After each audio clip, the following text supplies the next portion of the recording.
kabar nih Pak? Baik Mbak VJ, baik-baik. Baik ya. Hari ini kita kedatangan Pak Virgo Eresta. Beliau ini adalah Dirjen SPPR. Mungkin banyak yang belum tahu Pak, SPPR itu apa? SPPR itu survei dan pemetaan pertanahan dan ruang. Nah, ATR BPN nggak disebut tadi. oh ya, ATR Dari BPN. ATR Kementerian Agraria dan Tata Ruang, BPN tuh Badan Pertanahan Nasional. Nasional. Gitu. Mumpung ada Pak Virgo di sini. Pak Virgo, kayaknya zodiaknya Aquarius ya? Benar. Lahir bulan Maret saya. Ganteng. Makanya dikasih nama Virgo, Virgo. karena lahirnya bulan Maret. Gitu. Nih mumpung ada Pak Virgo, nih aku mau tanya-tanya nih Pak. Aku tuh suka liatin loh Pak di YouTube. Pak Jokowi itu suka menyerahkan sertifikat-sertifikat ke orang yang tadinya tuh tanahnya belum ada sertifikat. Itu kan videonya lucu-lucu nih Pak. Ya. Nah, ternyata banyak masyarakat Indonesia tuh yang masih belum punya sertifikat. Jadi dia punya tanahnya, terus belum ada sertifikat nih. Mungkin masyarakat Indonesia masih belum tahu nih gunanya kita punya sertifikat itu apa sih Pak? Sertifikat tanah itu sebetulnya bagian dari bukti kepemilikan. Nah, bukti kepemilikan. Jadi kalau kita punya tanah, buktinya sertifikat. Punya istri, buktinya buku nikah. Nah, kurang lebih gitulah ya. Supaya apa? Supaya itu sertifikat, itu tanah, itu istri resmi merupakan milik kita atau istri kita. Gitulah. Terus misalnya kalau punya sertifikat, jadi nanti misalnya tanahnya mau diwariskan gitu kayak lebih enak ya. Dan Itu. nggak berantem juga ya Pak. Ini Betul. tanahnya saya nih. Jadi sertifikat itu fungsinya adalah menjamin kepastian hukum, sehingga nggak ada lagi sengketa, nggak ada orang nanya-nanya ini punya siapa. Terus kalau kita jual juga udah lebih legal, kalau kita ada PPAT lebih legal, dan yang utama juga adalah kita bisa sekolahin. Oh, di sekolah Bisa disekolahin, karena kalau kita sekolahin, Ya. benar, S3, SD, SMP, SMA lah ya, kita sekolahin, syaratnya harus ada sertifikat, gitu. Oke. Nah Pak, kalau misalnya orang-orang yang belum punya sertifikat, terus pengen nih supaya tanahnya tuh bersertifikat, aku tuh dengar-dengar ada program namanya PTSL. Nah itu apa sih Pak? Jadi PTSL itu pendaftaran tanah sistematik lengkap. Kita mulai 2018 yang lalu kalau nggak salah, 2018 kita mulai. Intinya ini program kita, program pemerintah yang mendaftarkan. Pertama kita memetakan dulu semua bidang-bidang tanah, kita ukur, kita petakan. Kemudian bagi masyarakat yang sudah punya pemilik tanah, kita berikan tuh sertifikat hak atas tanah. Gitu. Kita buktikan dulu ya kepemilikannya, baru kita berikan sertifikat hak atas tanahnya. Jadi diukur dulu, terus ada proses-prosesnya. Kalau misalnya udah lulus semua, maksudnya udah sesuai, baru nanti keluar sertifikatnya ya Pak. Ya. Dan kata SL-nya itu kan artinya sistematik lengkap. Artinya itu kita nggak pandang bulu. Gitu. Mau bulu apa aja, bukan bisa. Jadi semua wilayah, semua bidang-bidang tanah di desa itu, di kelurahan itu kita sapu bersih. Berarti Jadi ya siapapun nggak ada terkecuali, asal punya tanah, ya kan? Asal punya sertifikatin, iya. Mungkin semua kita sertifikatin, kita ukur, kita petain, nggak pandang bulu. Makanya kita sebut sistematik lengkap. Jadi lengkap satu kelurahan, gitu Mbak DJ. Terus Pak, siapa aja sih yang berhak ikut program PTSL ini? Ya nomor satu tadi punya tanah. Yang orang-orang yang punya tanah. Orang-orang yang punya tanah, gitu. Jangan tanahnya orang diaku dia, gitu. Jadi setiap orang berhak, mau dia itu tanah dari warisan, mau dia itu tanah dari hasil beli, ya itu semua bisa ikut program PTSL untuk mendapatkan sertifikat. Kalau yang udah punya sertifikat pun dia bisa ikut, karena kita ini kan sekarang lagi proses mendigitasi bidang-bidang tanah di Indonesia. Jadi sekarang ini masih ada 15 juta bidang tanah yang belum kita digitasi. Digitasi itu apa Pak? Mungkin. Jadi kita taruh itu di peta BPN spasial, peta website kita, gitu ya. Nah, teman-teman atau pemilik sertifikat bisa ikut juga sambil ngecek kan bidang tanahnya udah diplot belum atau udah digitasi belum. Kalau belum sekaligus kita perbaiki. Gitu. Betul. Namanya bumi.atrbpn.go.id. Ya. Langsung cek ada di situ. Betul. Kalau nggak ada, ya udah sekalian sertifikatnya dibawa, kita digitasi di situ. Digitasi namanya apa ya? Canggih. Oke. Atau kita plot di situ. Terus Pak, sebenarnya tuh tujuannya program PTSL ini tuh apa sih? Tujuan utamanya? Tujuan utamanya supaya itu tadi, supaya setiap masyarakat terlindungi haknya saling melindungi haknya, terus kemudian kita minimalkan sengketa dan konflik. Karena kalau semua udah punya sertifikat, itu konflik jadi nggak ada lagi kan. Udah jelas tuh namanya Mbak VJ atau namanya Virgo. Nama kita sama ya, VJ atau VJ ya. Iya, Mbak VJ. Iya, ini bikin juga video joki ada juga di sini. Nah itu, terus yang ketiga tadi untuk mutar perekonomian supaya orang-orang yang mempunyai usaha, ya kan, butuh modal, itu jadi laku tanahnya. Karena tanahnya itu bisa disekolahin untuk modal usaha gitu. Iya. Terus ya Pak, mungkin nih juga banyak yang belum tahu. Jangan-jangan apa takut? Aduh Pak, kalau saya mau ikut program itu bayar nggak sih? Jadi program ini didanai oleh APBN, jadi pemerintah yang bayarin. Tapi yang didanai oleh pemerintah tadi ya, proses pengukurannya, proses pemetaannya, kemudian pemberian sertifikatnya, proses-proses itu semua didanai. Cuma masyarakat juga mesti siapin persyaratannya, yang itu mungkin juga butuh biaya, seperti surat keterangan dari lurah gitu ya. Kemudian ada materai, mungkin ada pajak-pajak tanah yang belum dibayar, nah itu mesti dibayar dong sama yang punya. Dan terakhir ya mesti pasang pagar atau patok tanda batas. Gitu. Oh, biar tahu nih. Biar tahu batasnya di mana. Di sini. Kalau Betul. misalnya nggak ada patok kan bisa jadi di aku ya nggak Pak? Benar. Terus ini kita juga bingung. Gitu, kita juga bingung ngukur yang mana kan, kalau nggak ada patok kita mau ngukur di mana? Karena ngukur itu kan harus berdiri di atas patok, di atas tanda batas. Gitu. Terus Pak, biasanya kalau misalnya itu kan kalau pengukuran tuh di lapangan. Di lapangan. Nah, itu suka ada rintangan, halangan, kendala nggak sih Pak kalau lagi melakukan pengukuran itu? Rintangan umumnya biasanya hujan dan badai, ya kan gitu. Iya. Kalau hujan kita nggak bisa ngukur, ya kan. Jas hujan Nggak bisa, karena kan kita alatnya harus anti air dan lain-lain. Tapi itu rintangan alam lah ya. Rintangan lain adalah biasanya masyarakat nggak terinfo nih. Makanya kita podcast ini sebenarnya bagus supaya masyarakat makin terinfo. Jadi masyarakat kebanyakan tahu PTSL itu apa, tapi dia kadang nggak tahu di desa saya atau di kelurahan saya ada nggak sih PTSL gitu. Nah itu makanya kita sekarang nih bagian dari itu, bagian dari mengedukasi dan menginfo masyarakat supaya biar tahu. Biar disosialisasikan supaya masyarakat Indonesia tahu ada program ini nih. Jadi wah, tanah aku bisa bersertifikat. Betul. Guys. Dan gitu. Dan Mbak TJ, akibat ketidaktahuan itu banyak saat kita ngukur ke lapangan, jadi mereka belum siap kan, belum pasang patok. Terus mereka kadang-kadang tanahnya di mana, yang punya di mana, ya kan? Jadi nggak ada orangnya. Jadi nggak ada orangnya. Nggak ada orangnya sih nggak apa-apa kalau ada patoknya ya. Ada meter itu nggak ada orangnya, nggak ada patoknya gitu ya. Kita bingung. Nah itu jadi terpaksa kita tinggal, kita blok aja gitu. Oh jadi itu tertinggal itu hambatannya. Belum diukur. Dan mungkin hambatan berikutnya adalah tadi ya persyaratan kayak surat-suratnya belum ada, mesti ngurus surat lagi atau belum bayar pajak dan lain-lain. Gitu. Berarti kalau misalnya memang mau ikut program ini, mendingan yang syarat-syaratnya harus disiapin dulu ya, disiapin. Jadi begitu nanti ada yang datang ukur tuh udah langsung udah beres nih Pak gitu, jadi langsung tinggal diukur cepet. Dan kita juga kasih kemudahan sih sebetulnya di persyaratan itu sekarang. Kalau surat-surat misalnya akta-akta ada udah gampang, tapi kalau misalnya nggak ada sama sekali pun sebetulnya nggak masalah, bisa minta surat keterangan dari lurah bahwa itu betul-betul tanahnya udah mendiami berapa lama. Dan soal pajak misalnya BPHTB kita juga ada BPHTB terhutang, jadi bisa juga BPHTB-nya nanti dibayar kemudian, itu mungkin dimungkinkan gitu. juga. Jadi, dan untuk tadi kayak apa materai patok biasanya udah ada juga sih biayanya, itu yang udah disepakati dengan SKB 3 Menteri, jadi nggak akan mahal-mahal banget lah. Jadi kayak gitu. Udah ada maksimumnya segini gitu. Betul. Ya. Jadi jangan takut PTSL. Nah, harusnya senang. Malah akhirnya kita punya sertifikatnya, ini benar-benar tanah milikku guys. Betul. Gitu. Terus ya Pak, kalau misalnya program PTSL ini ada targetnya nggak sih Pak?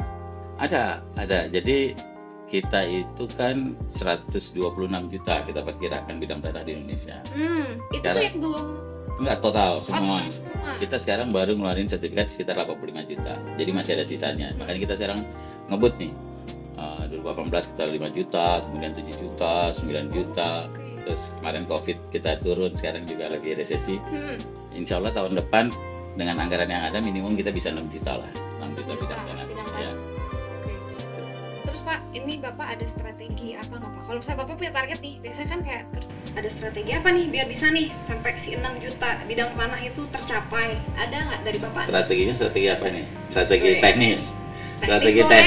Strategi teknis kita sekarang kita buat pengukuran itu lebih cepat, lebih berkualitas dan lebih informatif dengan cara kita ngedrone. Tahu drone ya? Tahu. Betul. Jadi kita ngedrone terus dapat peta fotonya tuh satu desa. Nah, sekarang ngukurnya kita buat mudah bersama-sama dengan pemilik. Kita prik aja, kita identifikasi. Jadi nggak perlu ngeker-ngeker itu ntar lah kalau di bawah pohon nggak ketutupan ya. Oh, ketutupan ya drone-nya? Kalau nggak bisa tembus pohon. Kalau drone bisa tembus bahaya kan? Saya juga jadi diprik gitu, dengan diprik gitu aja kita langsung tahu tuh koordinatnya, langsung tahu luasnya, dan itu komunikatif sekali, informatif sekali. Pemilik tanah juga tahu bener Pak di sini bener kan, kita sama-sama ke batas ini. Jadi tiada dusta di antara kita. Kalau kita ngukur-ngukur gitu kan nggak ngerti kan, itu apa yang dibaca ya kan gitu. Tapi kalau ini sama-sama ngerti gitu. Berarti terbantu sekali sama teknologi. Betul. Ya. Untung terima kasih ada drone. Mempermudah pekerjaan ya. Betul. Dan yang kedua ini kita berharap dengan semacam publikasi semacam ini masyarakat jadi lebih siap nyiapin surat-suratnya dan lebih siap nyiapin tadi tanda-tanda batasnya, patok-patoknya dipasang dulu. Jadi gitu. prosesnya bisa lebih cepat ya. Harusnya begitu. Gitu guys. Terus nih Pak, saya tuh kemarin baru dengar ada program gerakan nasional pemasangan patok bidang tanah. Nah itu maksudnya apa Pak? Ya kita sekarang mendorong atau menghimbau semua masyarakat Indonesia pemilik tanah untuk segera pasang tanda batasnya. Segera pasang tanda batasnya secara rame-rame karena itu kan juga mesti dilakukan dengan tetangga bersebelahan ya. Biar tahu ini. Betul. Jadi nggak ribut gitu ya tetangga ya. Nah, ini kita harapkan dengan gerakan masif ini kegiatan PTSL dapat mempermudah gitu. Karena batasnya udah kelihatan. Kita mau mengukur, kalau orang yang nggak ada pun ya biasa bisa kita ukur gitu. Karena udah ada patoknya. Itu biasanya harus pakai apa sih Pak? Patok itu? Patok itu apa aja, jangan korek ya. Kalau korek kan kekecilan, terus habis itu udah hilang Pak. Atau pakai bulu ayam jangan ya. Jadi pakai yang kayak peralon ya, diisi cor gitu ya. Jadi kan dia kuat tuh. Ketendang juga nggak masalah lah gitu. Ketendang hujan badai. Paling bagus ya kalau dipagar ya kan. Pagar itu sama juga. Pagar tuh salah satu bukti itu hitungannya patok gitu. Jadi nggak harus patok, tapi kalau pagar lebih bagus lagi. Kita akan lebih senang, kita akan lebih mudah melakukan identifikasi atau ukurannya gitu. Keuntungannya nih, kalau misalnya masyarakat nih rumahnya dipatokin gitu, udah pasang patok tuh keuntungannya apa Pak? Selain cepat gitu tadi untuk pengukuran. Keuntungannya dia panjang umur sama rezekinya banyak. Gitu. Kalau gitu ya pasang patok segala. Gitu. Jadi kenapa begitu? Serius nih, karena pasang patok itu nggak mungkin kita pasang patok sendirian. Pasang patok kita harus sama tetangga. Sama-sama. Itu kan berarti menyambung silaturahmi. Ada hadis bilang kalau barang siapa yang mau dipanjangkan umurnya, diluaskan rezekinya, sambungkanlah silaturahmi. Jadi pasang patok itu utamanya itu. Pasang patok nggak cuma pasang patok doang untuk mengamankan rumah, tapi untuk silaturahmi. Siapa tahu nih lagi berantem sama tetangga jadi baikan karena harus pasang patok bersama. Ya? Yang kedua, tanah kita jadi lebih aman dong tentunya, karena semua orang tahu itu tanahnya A, itu tanahnya B.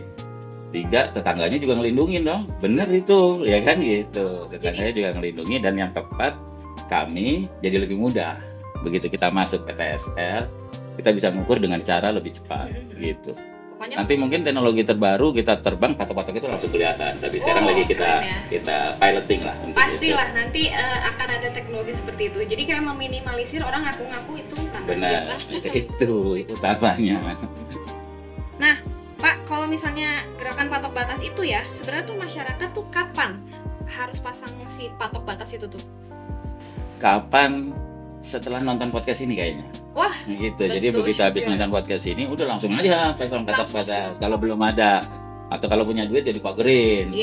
Gitu kan, sekalian silaturahmi tetangga. Bener ya di sini ya, saya mau pasang patok atau saya mau pasang pagar. Jadi sesegera mungkin. Atau kalau enggak ya kalau belum punya ya pas beli tanyain patoknya mana, kalau perlu gue nggak mau belilah kalau nggak dipasang patok gitu ya. Jadi intinya patok itu penting lah, patok itu penting untuk menjaga bidang tanah kita selain sertifikat tanah ini. Kalau sertifikat kan di kantor legal aja, surat-surat aja. Tapi kan tetap tanah harus dijagain, bentuknya itu patok. Berarti berguna juga sebenarnya patok kalau misalnya kita lagi mau beli tanah atau rumah. Bener. Ya. Kalau misalnya ada patoknya itu kayak lebih aman ya Pak? Maksudnya? Ya jangan beli tanah kalau nggak ada patoknya. Oh jangan? Jangan. Jadi kalau mau beli tanah, batasnya mana, pagarnya mana, patoknya mana harus tahu. Harus gitu. Jelas. Oh gitu. Kalau nggak tahu suruh dia pasang dulu baru beli. Jadi jangan beli kicing dalam karung lah. Iya. Gitu. Harus pasti patoknya di sini, tanahnya sekian jadi kita jadi aman. Terus apa lagi nih tadi? Nggak usah dipaksa. Iya. Pak, untuk pasang patok batas nih, gimana caranya masyarakat tahu di mana wilayah yang jadi lokasi PTSL di tahun depan? Oke, jadi gini, PTSL itu banyak masyarakat tidak tahu. Mbak Pijit tahu nggak? Tahu. Nggak tahu. Oh tahu ya, tahu dong. Nonton videonya wow, mama saya tuh yang nggak tahu tuh. Jadi kebanyakan orang tahu PTSL apa, ya kayak Prona zaman dulu gitu ya. Prona zaman dulu. Cuma kalau Prona itu kan nggak semua, nggak satu desa, selektif Pak. Beberapa orang aja, ini kan tergantung perangkat desa siapa yang berminat saja. Kalau ini semua punya kesempatan yang sama, semua bisa apply. Sayangnya kebanyakan masyarakat itu nggak tahu di kampung saya ada nggak, karena kita tuh kan nggak satu kabupaten atau satu Indonesia tahun ini bareng, nggak. Oh. Jadi kita bertahap. Jadi kelurahan ini dulu, tahun depan kelurahan ini, tahun depan kelurahan ini, begitu. Masyarakat sekarang belum terinfo di kelurahannya mana. Nah tahun depan tadi di bumi.atrbpn.go.id teman-teman atau masyarakat bisa lihat tuh. Bisa langsung cek. Bisa lihat, oh kelurahan saya nih sekarang wilayah PTSL gitu ya. Kalau belum ya sabar, berarti nunggu tahun depan. Periodenya ya. Ada periode. Ini wilayah saya kapan? Betul. Wilayah ini kapan gitu ya. Nanti tahun depan kita akan rilis awal tahun bahwa wilayah-wilayah PTSL di seluruh Indonesia mana aja. Gitu. Sehingga masyarakat langsung terinfo, langsung segera nyiapin. Yang belum ada patok ya harus pasang patok. Sekalian ngobrol sama tetangga, silaturahim. Terus Pak, kalau enggak bisa nggak sih langsung tanya ke Pak Lurah gitu, misalnya dekat-dekat Pak, ada sih program ini di kita? Ya bisa aja, tapi kan buka website lebih gampang ya, lebih gampang buka website, bisa tanya ke Lurah, bisa tanya ke kantor pertanahan, kita ada di setiap kota, di setiap kabupaten ada. Tahun ini PTSL-nya ada di kelurahan mana aja, wilayah mana aja, bisa, sangat bisa. Berarti bisa langsung cek ke websitenya ya, tadi di bawah ini. Iya. Pak Virgo, nih key message apa nih yang mau disampaikan untuk Gema Patas? Ini tuh gerakan masyarakat pemasangan tanda batas. Tanda batas. Jadi ya saya himbau, saya dorong lah kalau punya tanah itu mesti dijagain gitu ya. Karena sertifikat itu nggak berarti apa-apa kalau tanahnya nggak kita jagain. Gitu kan. Sertifikat itu cuma surat. Kayak kita punya istri, punya buku nikah mesti tetap bisa dijagain kan. Kalau istrinya kabur, buku nikah tetap aja nggak berlaku gitu. Jadi sama tuh, sertifikat juga adalah temannya fisik bidang tanah. Jadi kalau beli bidang tanah ya mesti pastiin dilihat dulu mana yang mau dibeli, ada patoknya dan lain-lain. Kemudian kalau kita punya tanah belum bersertifikat, segera disertifikatkan biar lebih aman. Terus kalau teman-teman yang punya sertifikat jadul yang tahun 80-an, tahun 70-an, ini kita sekarang lagi ada proses digitasi, tolong dicek di bumi.atrbpn.go.id tadi. Udah ada belum diplot atau digitasi di situ? Kalau belum ada, datang ke kantor atau ikut PTSL untuk supaya kita plotkan supaya aman, supaya terhindar dari overlap, supaya tertata dan nggak ada konflik lagi. Gitu. Berarti setelah nonton podcast ini semua langsung cek ya, langsung melakukan cek nih ada nggak sertifikatnya, ada nggak di website tadi ya. Kalau misalnya belum ada langsung daftar segera gitu. Oke, kayaknya cukup itu aja Pak Virgo, terima kasih banyak atas waktunya. Makasih nanti udah diundang. Kalau misalnya siapa tahu nanti di lain kesempatan bisa ketemu lagi, kita bisa ngobrol-ngobrol lagi Pak. Oke, siap. Terima kasih. Siap. Sampai ketemu semuanya. Oke, bye-bye. Bye-bye-nya gini.